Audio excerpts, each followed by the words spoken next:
ensemble la parole de Dieu avant de l'ouvrir. Béni sois-tu, Seigneur notre Dieu, roi de l'univers, qui nous a donné la parole de vérité et qui a semé en nous la vie éternelle. Béni sois-tu, Seigneur, toi qui donnes les Écritures. Amen.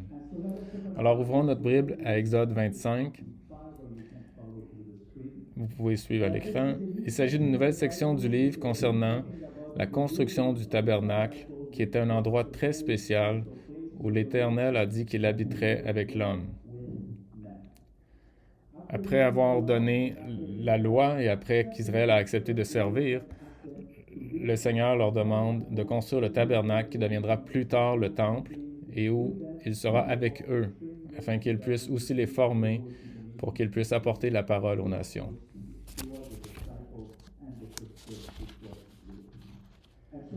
Il leur dit dans Exode 25, verset 8, qu'ils me construisent un sanctuaire pour que j'habite au milieu d'eux. Et pendant les 7 chapitres suivants, tant de détails précis sont donnés sur sa construction. C'est pourquoi Moïse est monté, où ses caractéristiques étaient spécifiques que pour la première fois depuis le Jardin d'Éden, Dieu devait habiter avec l'homme. Maintenant, comment est-ce que cet endroit on peut lire ce texte aujourd'hui? Comment est-ce approprié pour nous aujourd'hui? Lisons d'abord les premiers versets. Alors le Seigneur parla à Moïse et dit, « Dis aux fils d'Israël de lever une contribution pour moi. Tu lèveras une contribution pour moi auprès de tout homme dont le cœur est en éveil. » Quel grand privilège accordé à tout le peuple d'Israël de venir contribuer à la construction du lieu où Dieu devait habiter et de voir que leurs actions, c'est complètement volontaire, c'est-à-dire venir du cœur. C'est un principe qu'on voit à travers les Écritures. Dieu appelle, mais nous avons la responsabilité le désir de construire. Voyons le terme volontaire, c'est la première fois qu'on le voit dans la Torah. Il est écrit.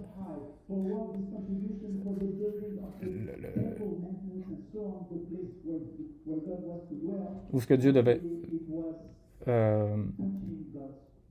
c'était de toucher le cœur de Dieu à travers ce qui était levé pour lui.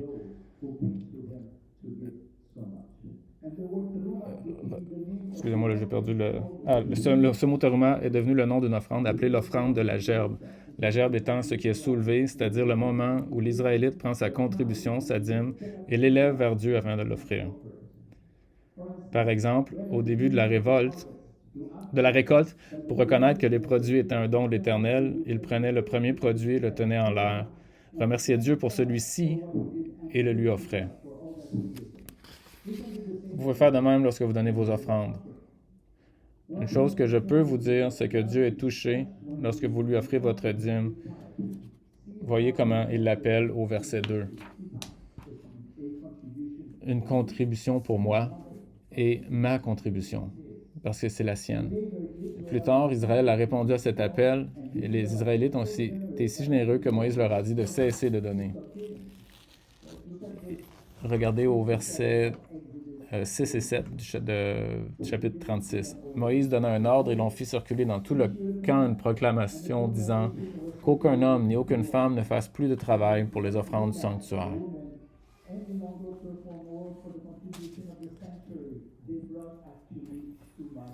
En réalité, ils ont apporté trop pour ce qui était nécessaire.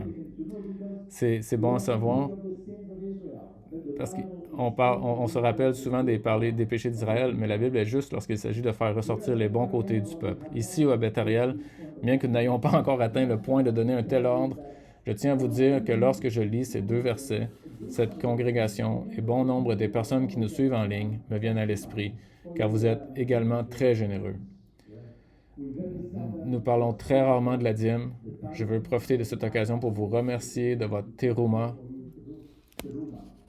Et je prie pour que l'Éternel vous accorde de nombreuses bénédictions. Il le fera, car c'est sa promesse à ceux dont le cœur est si désireux de bénir. Et c'est ici que nous allons voir comment le Seigneur bénit tellement ceux qui offrent volontairement leur offrande. Cela n'a pas pris de temps, c'est presque immédiat. Après avoir énuméré les nombreux éléments à construire, nous arrivons à Exode 31, où l'on nous dit que l'Éternel a pris une personne, un exemple, et a commencé à la bénir au-delà de ce que cette personne pouvait espérer. Le nom de cette personne que nous avons mentionné plusieurs fois dans le passé est Bézalel. Vous en souvenez-vous? Voyez comment l'Éternel attire notre attention sur cet homme dans Exode 31, versets 1 à 2. L'Éternel parla à Moïse et dit,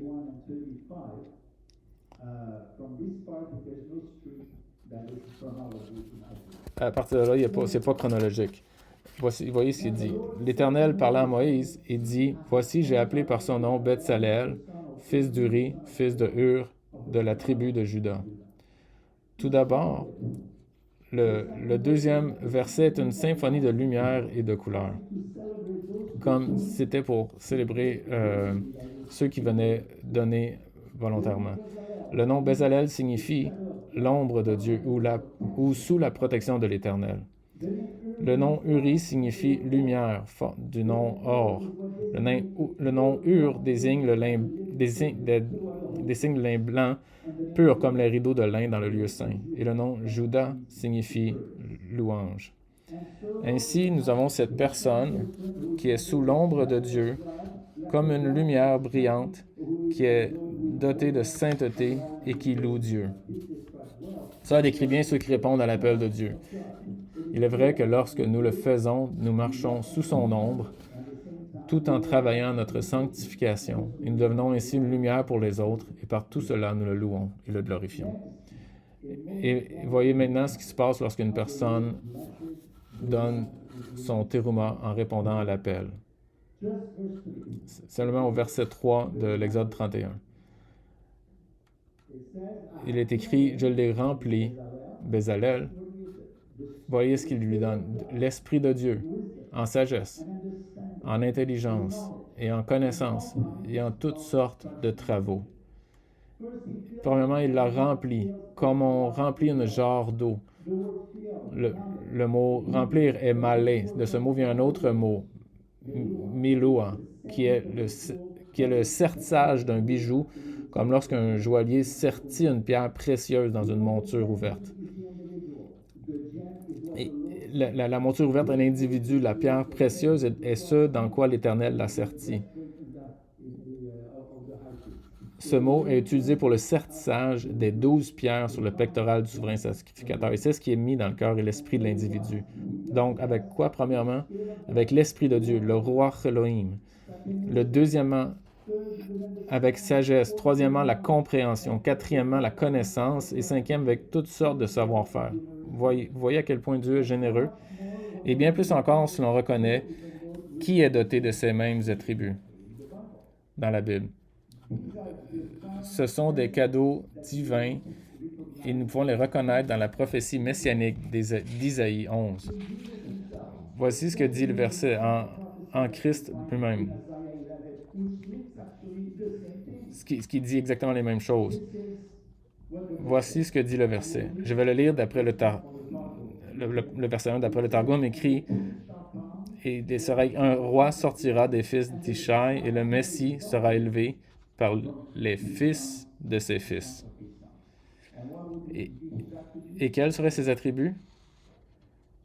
L'Esprit du Seigneur reposera sur lui, l'esprit de sagesse et d'intelligence, l'esprit de conseil et de force, l'esprit de connaissance et de crainte du Seigneur. N'est-ce pas merveilleux ce que l'Éternel est prêt à transmettre à celui ou celle qui se donne volontairement à Dieu? Des attributs presque identiques à ceux de Yeshua. Il a promis à Bethsalel de le remplir de l'Esprit de Dieu, comme Yeshua a été rempli de l'Esprit de Jéhovah. Il nous donnera l'esprit de sagesse et d'intelligence, le même esprit que Jésus avait en lui. Il nous donne la connaissance, c'est le même esprit qui a doté le Messie. Lorsque Paul dit « porter le Messie », voyez que d'un homme ordinaire, comme Bezalel ou comme nous, il est devenu un homme extraordinaire juste parce qu'il a volontairement décidé de suivre, de croire le Seigneur. Et cela a été si important pour Dieu qu'il répète ce verset mot pour mot dans Exode 35, 30 à 31. Et il ajoute qu'il a aussi mis dans son cœur d'enseigner, instruire, partager. L'hébreu est yara. Il signifie d'abord lancer, tirer, avec l'intention de bénir d'autres personnes. L'un des titres du Messie dans le livre de Joël est le Maître, Moré. C'est trouvé dans Joël 2, 23, un verset que je veux partager avec vous, parce que ce verset rejoint Exode 25 en parlant de la contribution de Yeshua pour nous. Voici ce qu'il dit. Réjouissez-vous donc, fils de Sion, et soyez dans l'allégresse en l'Éternel, votre Dieu, car il vous a donné le Maître, Moré, pour votre défense, pour votre tzedaka, c'est-à-dire pour votre justice. La tzedaka est ce qu'on appelle aujourd'hui l'aumône ou la charité en hébreu moderne. Tzedaka est Yeshua, teruma pour nous, c'est-à-dire l'offrande de lui-même pour nous. Il est notre enseignant, notre maître. Il est celui qui nous rachète et nous enseigne. En regardant Bezalel et tous ceux qui ont commencé le travail du tabernacle, réalisons que ces Israélites étaient des esclaves en Égypte et que tout ce qu'ils savaient faire, c'était de fabriquer des briques. Mais voyez quelle connaissance et l'enseignement est important pour eux car ils ont décidé de suivre. Si vous croyez, il va vous équiper pour faire ce travail. Donc, il donne une liste différente de ce qu'il a à faire. Et ce qui est intéressant, cette liste que l'on voit en Exode vient au nombre de 16 à chaque fois. Dans le verset 31, de verset 7 à 11, il dit d'abord au verset 6 des 16 objets depuis la tente de la rencontre jusqu'à la menorah, passant par les autels de l'encens et des sacrifices, les vêtements des prêtres. Cette liste est très complète, comme s'il prenait plaisir à voir Bezalel et les autres travailler sur ces choses. Une autre liste de 16 articles est donnée au début de l'Exode 25 où l'Éternel dit « Voici la contribution que vous devez prélever sur eux. Ensuite, les matières premières comme l'or, l'argent, le rouge, le pourpre, l'encens et les pierres précieuses. » Ce chiffre 16 nous rappelle encore une autre liste de choses. Il semble que ce chiffre soit associé au service et à la bénédiction. En hébreu, il semble que ce chiffre soit associé au service et à la bénédiction. Comment pouvons-nous comprendre ceci? En hébreu, le nombre 16 est donné en deux chiffres. Shesh, Esrei, 6 et 10. 6 est le nombre de l'homme et 10 est le nombre de la perfection de l'ordre divin. Le 2 est le moment où Dieu travaille avec l'homme. En considérant ce nombre, nous pouvons penser aux 16 prophètes écrivant dans les Saintes Écritures, où Dieu nous révèle sa volonté pour l'avenir.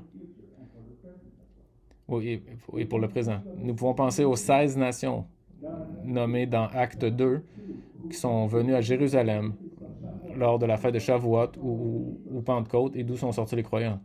Nous pouvons penser aux 16 fois où le mot kapar ou expiation est mentionné dans le seul chapitre 16 du Lévitique, qui traite du jour de l'expiation. Ou encore les 16 noms d'hommes et de femmes de foi mentionnés dans Hébreux 11, d'Abel à Sarah, en passant par Gédéon et Samuel. Dans toutes ces listes de 16, nous pouvons voir la main de Dieu agir dans le cœur des hommes.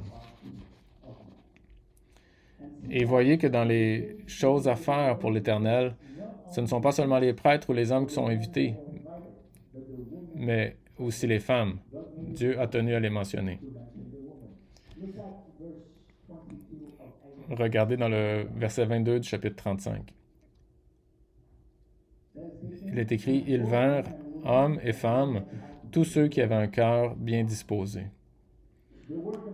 Le travail du ministère et de l'édification de la congrégation de Dieu n'est pas seulement pour l'homme, Dieu inclut la femme.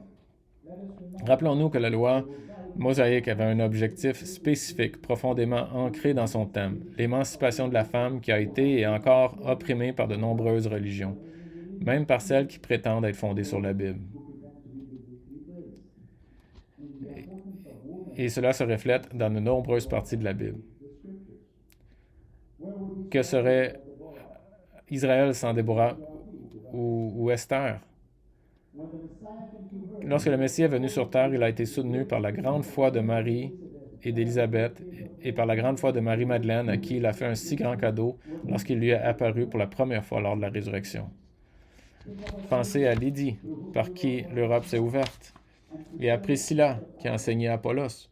Vous savez que Paul a été suivi par de nombreuses femmes qui l'ont soutenu dans son ministère et que derrière toute bonne église fructueuse, il y a des femmes qui travaillent dans l'ombre. Nous savons ceci, n'est-ce pas? Surtout ici à Bethariel. Chacun, par ailleurs, Bezalel représente un exemple parmi tant d'autres.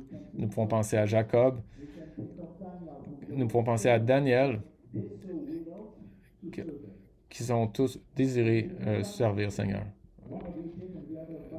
Un est devenu premier ministre, l'un de l'Égypte et l'autre de Babylone. Nous pouvons penser à Jérémie, qui ne voulait pas être prophète. Il pensait que c'était une tâche trop lourde pour lui. Mais le Seigneur lui a donné son esprit et tout ce dont il avait besoin pour faire un si bon travail. Nous pensons à Amos, qui avait cette particularité de ne pas être un grand prophète, qui n'était pas un prophète. Si vous pouvez comprendre ce que je veux dire. C'était un homme d'affaires dont le cœur a été touché au point qu'il a quitté tout ce qu'il avait et a commencé à proclamer la parole de Dieu.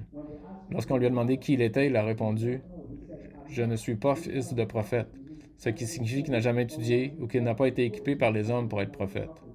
Mais Dieu l'a doté d'une grande sagesse et d'une grande connaissance. Et il a fait de grandes choses en Israël. Nous pouvons penser à Jonas. Il se sentait tellement inadéquat et dépassé par la tâche qui l'attendait qu'il voulait abandonner. Mais c'est l'humilité que le Seigneur recherche chez l'homme. Il connaissait son cœur et l'a élevé non seulement pour qu'il soit le plus grand évangéliste de tous les temps, puisqu'il a amené 600 000 personnes à Dieu, mais aussi parce que son expérience et son ministère ont été considérés comme une illustration de la résurrection elle-même, parce qu'il a voulu servir. Tous ces éléments et bien d'autres encore sont le Bethléem de Dieu, et l'histoire continue. L'Éternel est à la recherche de d'autres Bethléem, surtout ces jours-ci, alors qu'on arrive à la fin, à cause qu'il y a beaucoup de travail, car les champs sont blancs pour la récolte. Résumons ce que nous avons vu jusqu'à présent. En regardant les versets que nous venons d'explorer, nous pouvons reconnaître une progression. La première chose qui se produit est l'appel. Dieu appelle. Elle est bien décrite dans Exode 35, 21. Tous ceux dont le cœur le poussait, tous ceux dont l'esprit le stimulait, venaient apporter la contribution du Seigneur pour le travail de la tente d'assignation et pour tout son service, ainsi que pour les vêtements sacrés. Tous ceux dont le cœur était dont le cœur est ému. Le mot remuer est très intéressant. Il vient du mot nassar qui signifie porter quelque chose de lourd. Avez-vous déjà ressenti un sentiment de lourdeur ou un appel à faire quelque chose? Je suis sûr que vous l'avez fait parfois. Ceux qui ont le don d'évangélisation sont dotés d'un tel amour pour les pécheurs à sauver, c'est-à-dire d'un cœur ému, lourd pour eux. Ceux qui ont le don du service ou de la prière ont ressenti les mêmes choses pour les personnes qui sont appelées à servir. Le mot nasa signifie également supporter, c'est-à-dire qu'il n'est pas toujours agréable de faire ce que l'on est appelé à faire. Voici ce qui est derrière ce mot. Vous souvenez-vous de la manière dont commence le livre de certains prophètes par Malachie, Isaïe ou Amos? Il n'était pas agréable pour ces prophètes de dire aux gens à quel point ils étaient mauvais, qu'il y avait pire qui s'en venait. Mais la joie, nous avons vu que nous voyons dont l'esprit l'a animé. Le mot nadab signifie inciter, rendre disposé. C'est la première occurrence de ce mot dans la Bible. C'est le travail du Saint-Esprit dans notre esprit et dans notre cœur. Il opère toujours dans nos cœurs et nous convainc des choses que nous faisons, qu'elles soient bonnes ou mauvaises. C'est lui qui convainc le monde et les croyants de péché, de justice et de jugement, comme nous le lisons dans Jean 16, 8, et c'est lui qui encourage les croyants à contribuer à l'œuvre du Seigneur. Et après cet appel vient la réponse. Ils sont venus et ont apporté la contribution du Seigneur. L'individu est alors équipé pour toute bonne œuvre grâce à une multitude d'attributs tels que la sagesse, la compréhension, la connaissance et toutes les formes d'artisanat. Une dernière chose, chaque croyant fait l'expérience de l'appel de Dieu. À chacun d'entre nous, le Seigneur a accordé de nombreux dons spirituels. Au moment du salut, nous pouvons voir qu'il est prêt à en accorder encore davantage. La question est maintenant de savoir si nous avons répondu à l'appel de Dieu. Après la décision de le suivre et d'accepter Yeshua comme notre sauveur, c'est certainement la meilleure et la plus importante décision que l'on puisse prendre.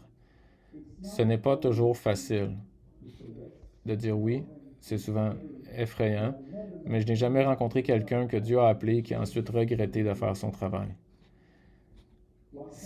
Alors que certains se sont plaints de la charge de travail, de la complexité de la tâche, tous ont dit à peu près ceci: c'était le meilleur choix de ma vie.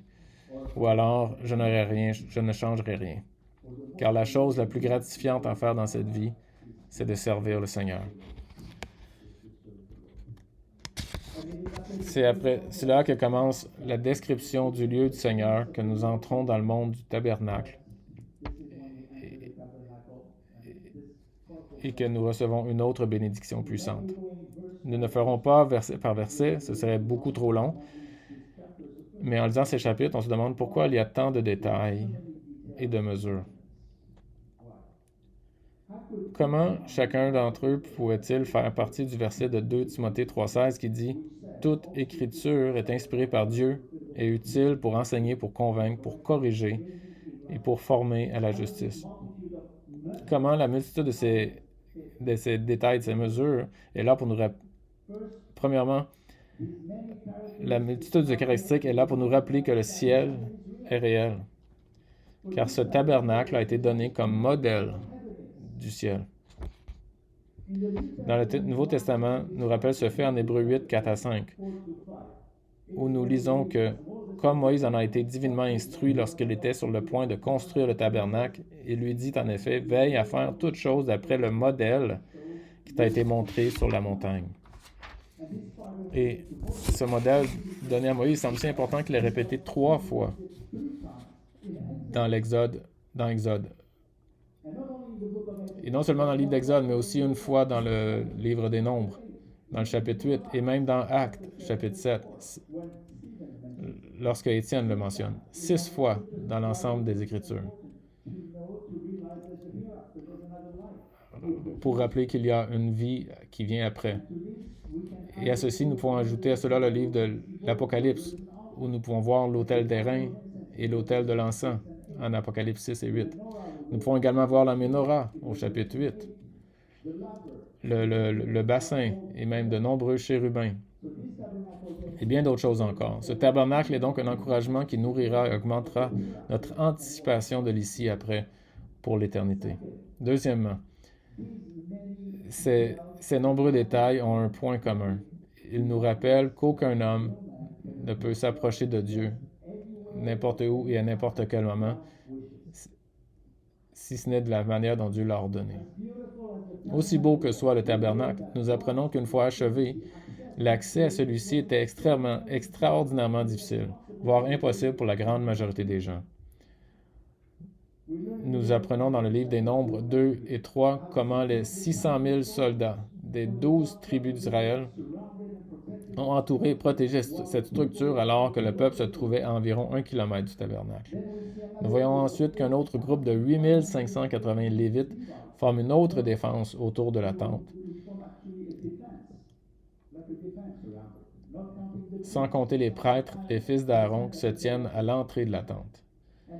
Et même pour les prêtres, l'accès est encore très limité, car seul l'un d'entre eux, le, le grand prêtre, le Kohen Hagadol,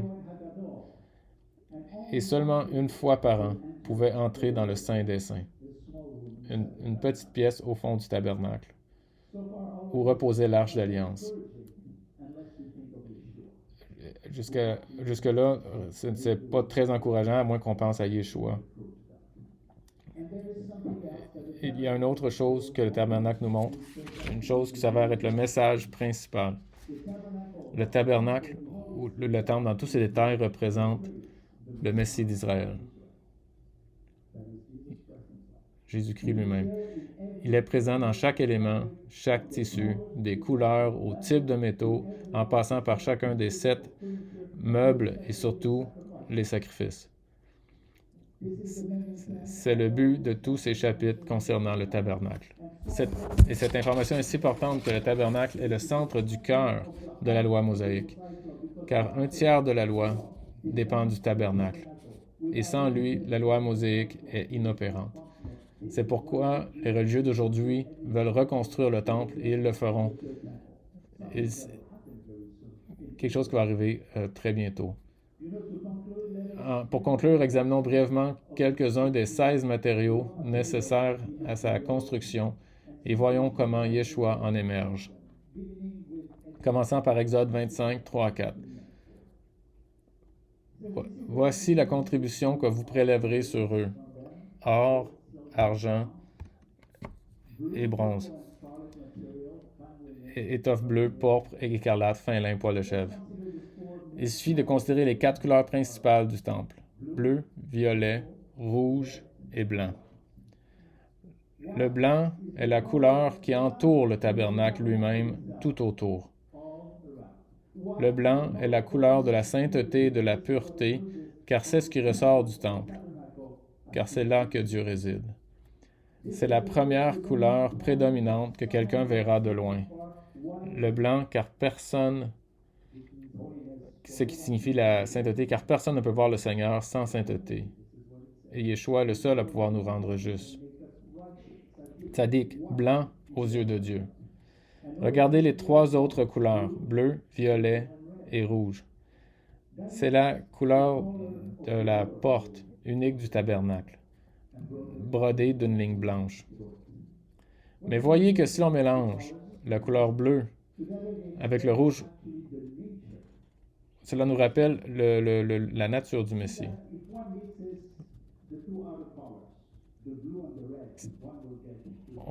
Si on mélange la couleur bleue avec le rouge, on obtient la couleur violette. Le bleu, la couleur du ciel, et la rouge, celle de la rédemption. Les deux se rejoignent dans le Messie. Et ça nous rappelle le Messie dont Michée nous dit qu'il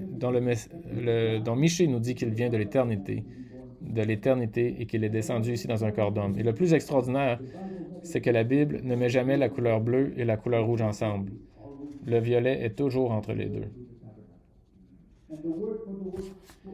Et le mot qui désigne la couleur pourpre est argaman, qui vient de la racine arag, qui signifie tisser. Comme si les 2 couleurs bleu et rouge étaient tissées en une seule, ou comme si les 2 natures du Messie, la divine et l'humaine, étaient exceptionnellement tissées en l'homme parfait qu'est Yeshua. Voici à quoi ressemblait la porte. Et pour ajouter, lorsque les tribus étaient disposées autour du tabernacle, celle qui faisait face à la porte était la tribu de Juda, ce qui nous rappelle que Yeshua est issu de cette tribu, comme le dit la prophétie de Jacob dans Genèse 49, 10. Et pour terminer, rappelons-nous la formation des 12 tribus dans leur voyage à travers le désert, qui résumera la façon dont Yeshua remplit le temple. Comment est-ce qu'ils se déplaçaient? Comment est-ce qu'ils étaient placés? Comme le livre des Nombres, lorsque le chapitre commence par la disposition des tribus d'Israël, nous voyons chaque tribu former un groupe de 3, chacune couvrant l'un des 4 côtés autour du tabernacle. Et en regardant cette formation, c'est ici que nous sommes sur le point de voir quelque chose de vraiment beau et édifiant, un qui parlera de salut. Après tout, Israël a été élu pour être une lumière pour le monde, c'est une nation sacerdotale. Ce que nous voyons dans l'image, c'est que chaque tribu faisait partie d'un groupe de 3 et que chacune a un chef de tribu. Ces positions sont décrites dans Nombre 2, chapitre 2. Ces tribus chefs sont d'abord Juda à l'est, Ruben au sud, Éphraïm à l'ouest et la tribu de Dan au nord. Ces positions ne sont pas données à tort et à travers. Il y a une raison pour chacune d'entre elles. Et même si nous ne les comprenons pas toutes, il y en a suffisamment pour qu'une grande image se dessine. Calculez le nombre de soldats pour chaque tribu, voilà ce que l'on voit. Un tav, le signe d'une croix, le signe de rédemption que l'on trouve à la Pâque, et qui indique la manière dont le Messie devait racheter Israël et le monde à la croix. Il s'agit d'une image aérienne de l'emplacement des tribus dans le désert, en route vers le pays du lait et du miel. Un mois avant ces événements. Voilà ce qui... C'est une introduction, alors qu'on va voir la prochaine fois l'Arche de l'Alliance. Une dernière chose, voyez comment ils sont si bien placés et reflètent ensemble le Messie, tout comme les croyants sont censés l'être aujourd'hui. Paul nous donne une image similaire dans 1 Corinthiens 12, lorsqu'il dit, en effet, en verset 14, « Le corps n'est pas composé d'un seul membre, mais de plusieurs. » Nous devons tous travailler en unité.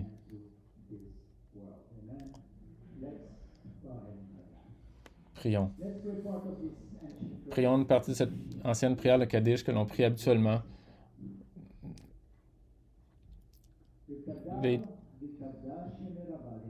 Que son grand nom soit exalté et sanctifié dans le monde qu'il a créé selon sa volonté.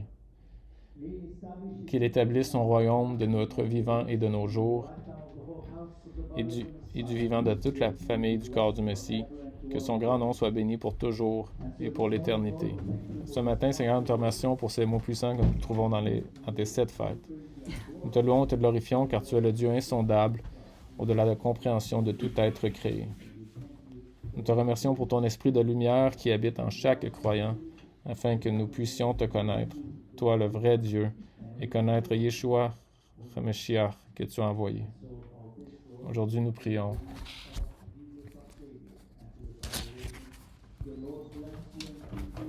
Que l'Éternel te bénisse et te garde, que l'Éternel fasse luire sur toi sa face, et qu'il ait pitié de toi, et qu'il vous donne la paix.